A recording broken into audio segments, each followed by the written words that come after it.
इंडी गठबंधन में अरविंद केजरीवाल के साथ कांग्रेस और दूसरे दलों ने भले ही कुछ नहीं सीखा हो, लेकिन घोटाला करने का अरविंद केजरीवाल का स्टाइल सबको काफी पसंद आया। इसलिए भूपेश बघेल ने छत्तीसगढ़ में 2000 करोड़ से अधिक का शराब घोटाला कर डाला और एमके स्टालिन की सरकार में 1000 करोड़ से ज्यादा का शराब घोटाला हो गया। अरविंद केजरीवाल अपने सहयोगी मनीष सिसोदिया के साथ महीनों जेल में बिता आए। अब बारी भूपेश बघेल की है, जिनके यहाँ छापेमारी में लाखों का कैश मिला और ईडी ने भूपेश बघेल को पूछताछ के लिए समन भेजा। इन सब के बीच एमके स्टालिन की सरकार पर 1000 करोड़ के शराब घोटाले का आरोप है। भाजपा ने प्रवर्तन निदेशालय यानी ईडी की छापेमारी के बाद यह दावा किया और आरोप लगाया कि ईडी की छापेमारी ने बड़े पैमाने पर वित्तीय अनियमितताओं को उजागर किया। दूसरी तरफ डीएमके ने आरोपों को निराधार बताया। भाजपा ने मुख्यमंत्री एमके स्टालिन पर जानबूझकर भाषा विवाद खड़ा करने का भी आरोप लगाया और कहा कि ये त्रिभाषा नीति पर तमिलनाडु के लोगों को गुमराह कर रहे हैं। भाजपा ने डीएमके सरकार पर तब हमला बोला जब डीएमके सरकार विधानसभा में 2025-26 का वार्षिक बजट पेश कर रही थी। भाजपा के साथ साथ एआईडीएमके भी कथित शराब घोटाला मामले पर हमलावर हो चुकी है। अगले साल तमिलनाडु विधानसभा चुनाव होने हैं। भाजपा ने दिल्ली में चुनावों से पहले भी शराब घोटाले को बड़ा मुद्दा बनाया था और अंततः आम आदमी पार्टी की बड़ी हार हुई। भाजपा को लग रहा है कि शराब घोटाला मुद्दा स्टालिन के लिए भी घातक साबित हो सकता है। बजट पेश करते हुए वित्त मंत्री थंगम थेनारासू ने महिलाओं के लिए फ्री बस यात्रा योजना की घोषणा की। इसके अलावा स्टालिन सरकार ने राज्य में रोजगार सृजन पहल और बुनियादी ढांचे के विकास सहित कई कल्याणकारी योजनाओं के लिए खजाना खोल दिया। हालांकि विपक्षी दलों ने बजट सत्र को बाधित किया। मुख्य विपक्षी पार्टी अखिल भारतीय अन्ना द्रविड़ मुनेत्र कड़गम ने कथित घोटाले को लेकर बजट के दौरान सदन से वॉकआउट कर दिया। नेता विपक्ष पलानी स्वामी ने मांग की कि डीएमके सरकार कथित शराब घोटाला मामले के भ्रष्टाचार की नैतिक जिम्मेदारी ले और इस्तीफा दे। इस बीच भाजपा नेता अमित मालवीय ने सोशल मीडिया प्लेटफॉर्म एक्स पर एमके स्टालिन पर आरोप लगाया कि वे त्रिभाषी नीति और राष्ट्रीय शिक्षा नीति यानी एनईपी के बारे में अफवाहें फैलाकर ईडी की छापेमारी से जनता का ध्यान भटकाने की कोशिश कर रहे हैं। मालवीय ने एक्स पर लिखा कि तमिलनाडु के मुख्यमंत्री एमके स्टालिन त्रिभाषा नीति एनईपी परिसीमन के बारे में निराधार अफवाहें फैला रहे हैं और बजट दस्तावेज से रुपए चिन्ह हटा रहे हैं ताकि तमिलनाडु में TASMAC शराब मंत्री और शराब आपूर्ति करने वाली कंपनी पर चल रही प्रवर्तन निदेशालय की छापेमारी से जनता का ध्यान भटकाया जा सके। इससे पहले प्रवर्तन निदेशालय ने छापेमारी के बाद कहा कि उसे तमिलनाडु की सरकारी शराब कंपनी टेस्मेक के संचालन में कई अनियमितताएं मिली हैं, जिसमें निविदा प्रक्रियाओं में हेराफेरी और डिस्टिलरी कंपनी के जरिए 1000 करोड़ रुपए के बेहिसाब नकद लेन देन शामिल है। आर्थिक जांच एजेंसी ने एक बयान में कहा कि उसे 6 मार्च को तमिलनाडु राज्य विपणन निगम लिमिटेड यानी टेस्मेक के कर्मचारियों, डिस्टिलरी के कॉरपोरेट कार्यालयों और उत्पादन संयंत्र पर छापेमारी के बाद इन भ्रष्ट आचरणों का संकेत देने वाले साक्ष्य मिले हैं।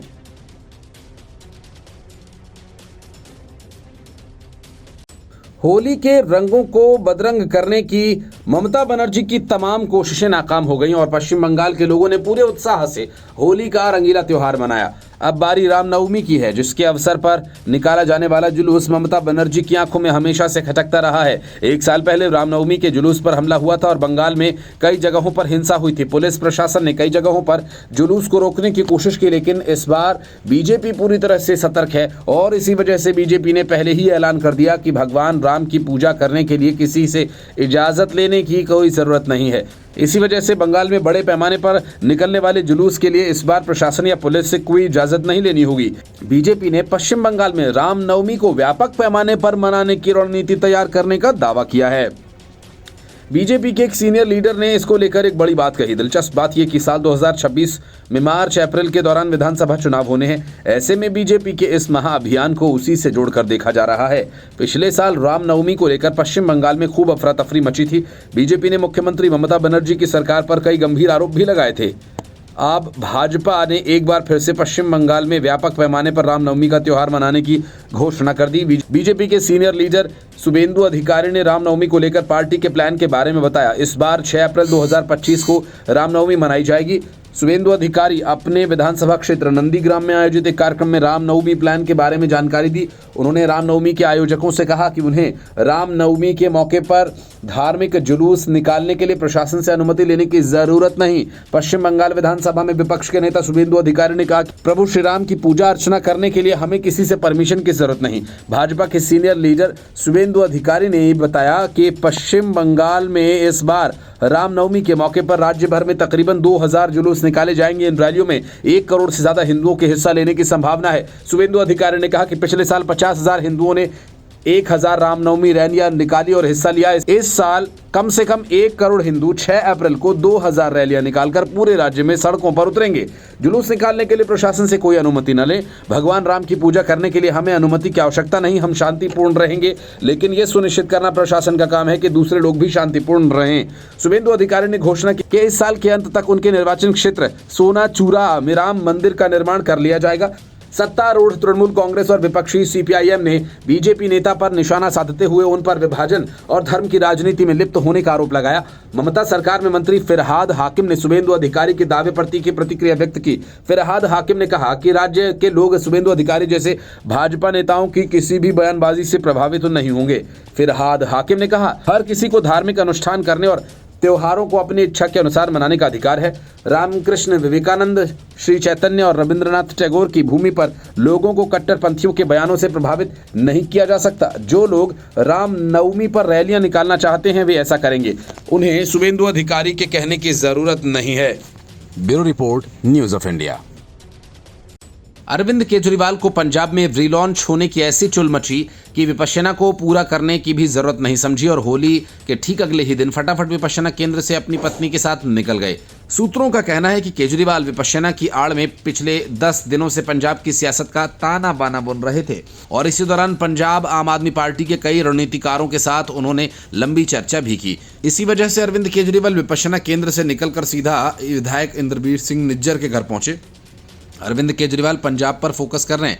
वो फिलहाल पंजाब में विपश्यना ध्यान के दौरान पंजाब में पार्टी की पकड़ मजबूत बनाने की रणनीति पर काम कर रहे थे। हालांकि आम आदमी पार्टी ने विपक्ष द्वारा फैलाई जा रही बातों को अफवाह बताया, लेकिन सूत्रों का कहना है कि केजरीवाल पंजाब में पार्टी नेताओं से मुलाकात की और 2027 के चुनावों के लिए रणनीति बनाते रहे। आम आदमी पार्टी के अंदरूनी सूत्रों का मानना है कि पार्टी में बड़े बदलाव हो सकते हैं। केजरीवाल सीनियर नेताओं और रणनीतिकारों के साथ लंबी बैठकें कर रहे हैं। माना यह जा रहा है कि जल्द ही संगठन में फेरबदल का ऐलान भी हो सकता है। 2022 में मिली जीत जैसी लहर के बिना 2027 का पंजाब विधानसभा चुनाव लड़ना होगा, इसलिए पार्टी नई रणनीति बना रही है और माना यह जा रहा है कि केजरीवाल पार्टी से दूर हुए या पद से हटाए गए आप विधायकों को मनाएंगे और उन्हें पूरी मजबूती के साथ जोड़ेंगे। इससे पार्टी में टूट को रोका जा सकेगा। उन्होंने कहा कि आम आदमी पार्टी सरकार जो साफ सुथरे और भ्रष्टाचार मुक्त प्रशासन के वादे के साथ सत्ता में आई थी, उनमें 300 यूनिट मुफ्त बिजली जैसी मुफ्त चीजें देने के अलावा अपने वादों को पूरा करने में काफी हद तक विफल रही। हो सकता है कि अब नेतृत्व असंतुष्ट सदस्यों के साथ फिर से जुड़कर नुकसान की भरपाई करने का प्रयास करे। आम आदमी पार्टी के आप विधायक ने केजरीवाल के दिल्ली चुनाव में हार के तुरंत बाद विपश्यना ध्यान करने के फैसले पर हैरानी जताई। उन्होंने कहा कि पंजाब में सरकार बची है, इसलिए ये केजरीवाल और पार्टी रणनीतिकारों के लिए सबसे जरूरी है। उन्होंने पुष्टि की कि पंजाब के कई नेताओं ने राज्य के लिए पार्टी के रोडमैप पर चर्चा करने के लिए केजरीवाल से मुलाकात की। जानकारी के अनुसार अरविंद केजरीवाल सीधे अमृतसर में विधायक डॉक्टर इंद्रवीर सिंह निज्जर के घर पहुंचे। यहां वे कितनी देर रुकेंगे, इसके बारे में जानकारी को साझा नहीं किया गया है, लेकिन रविवार को वे अमृतसर में विधायकों के साथ बैठक करने वाले हैं। इस दौरान पंजाब के सीएम भगवंत मान के भी अमृतसर जल्द पहुंचने की सूचना है।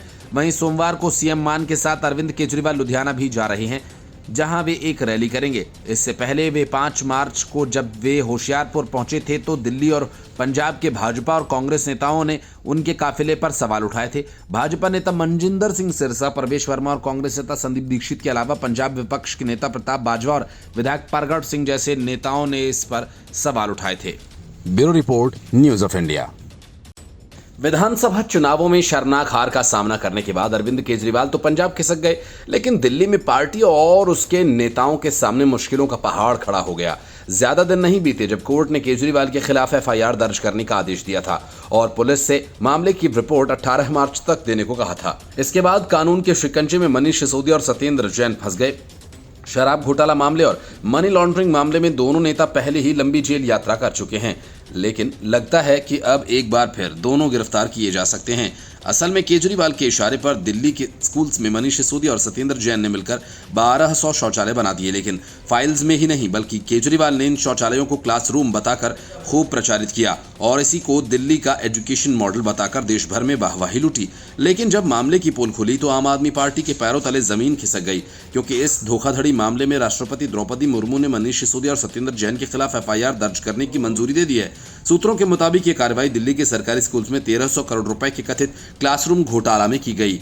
दिल्ली सरकार के सतर्कता निदेशालय ने 2022 में कथित घोटाले की जांच की सिफारिश की थी और मुख्य सचिव को एक रिपोर्ट सौंपी थी। ये मामला दिल्ली सरकार द्वारा 12,748 स्कूल्स की कक्षाओं के निर्माण से जुड़ा है। जांच रिपोर्ट्स के अनुसार इस परियोजना की लागत लगभग 2,892 करोड़ आई, जिसे अत्यधिक बढ़ी हुई दरों पर पूरा किया गया। रिपोर्ट में कहा गया कि इन कक्षाओं का निर्माण 8,800 प्रति वर्ग फीट की दर से किया गया, जबकि सामान्य निर्माण लागत 1,500 प्रति वर्ग फुट मानी जाती है। केंद्रीय गृह मंत्रालय की ओर से जारी पत्र के अनुसार सतर्कता निदेशालय विभाग ने इन मामलों की जांच के लिए अनुरोध किया था। भ्रष्टाचार निवारण अधिनियम 1988 की धारा 17A के तहत किसी भी सार्वजनिक अधिकारी के खिलाफ जांच शुरू करने के लिए पहले से मंजूरी लेना आवश्यक होता है। इसी प्रावधान के तहत गृह मंत्रालय ने राष्ट्रपति को सिफारिश भेजी थी, जिसे मंजूरी दे दी गई। इस मामले में शिकायत सबसे पहले 2019 में भाजपा नेता हरीश खुराना, कपिल मिश्रा और नीलकंठ बख्शी ने दर्ज कराई थी। आरोप था कि दिल्ली सरकार ने स्कूल कक्षाओं के निर्माण में नियमों का उल्लंघन किया, जिसमें समय से पहले भुगतान और केंद्रीय सतर्कता आयोग की गाइडलाइंस की अनदेखी शामिल है। इस जांच को आम आदमी पार्टी ने राजनीति से प्रेरित बताया। मनीष सिसोदिया ने कहा कि मेरे और सत्येंद्र जैन के खिलाफ जितने भी मामले दर्ज करने हैं कर लो। सौरभ भारद्वाज ने कहा कि दिल्ली बीजेपी जनता की समस्याओं को हल करने के बजाय सिर्फ राजनीतिक विरोधियों को दबाने में लगी है। ये पूरा मामला बदले की राजनीति का हिस्सा है। मनीष सिसोदिया पहले से ही दिल्ली आबकारी नीति घोटाला में आरोपी हैं और इस मामले में जेल भी जा चुके हैं। सत्येंद्र जैन के खिलाफ प्रवर्तन निदेशालय मनी लॉन्ड्रिंग के मामले की जांच कर रहा है। दोनों ही नेता फिलहाल जमानत पर हैं। जिस दांव से बीजेपी ने अरविंद केजरीवाल और उनकी पूरी पार्टी को दिल्ली से बाहर का रास्ता दिखाया, अब वही दांव पश्चिम बंगाल में ममता बनर्जी के खिलाफ आजमाने की तैयारी है।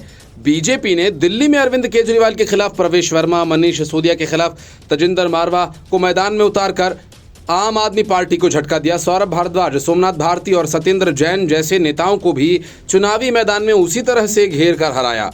अब इसी रणनीति के तहत ममता बनर्जी सहित उनके बड़े नेताओं को चुनाव में हराने की तैयारी बीजेपी कर रही है। पिछले विधानसभा चुनाव में नंदीग्राम विधानसभा क्षेत्र से ममता बनर्जी को हरा चुके विरोधी दल नेता शुभेंदु अधिकारी अब ममता बनर्जी के गृह क्षेत्र और उनकी विधानसभा से लड़ने का मन बना रहे हैं। शुभेंदु अधिकारी ने बुधवार को विधानसभा के सामने विरोध प्रदर्शन करते हुए कहा कि 2026 में ममता केजरीवाल की तरह हार जाएंगी। वे भवानीपुर से लड़ेंगे और हराएंगे। मुख्यमंत्री बनने के बाद से ममता बनर्जी कोलकाता के भवानीपुर से विधायक रही हैं।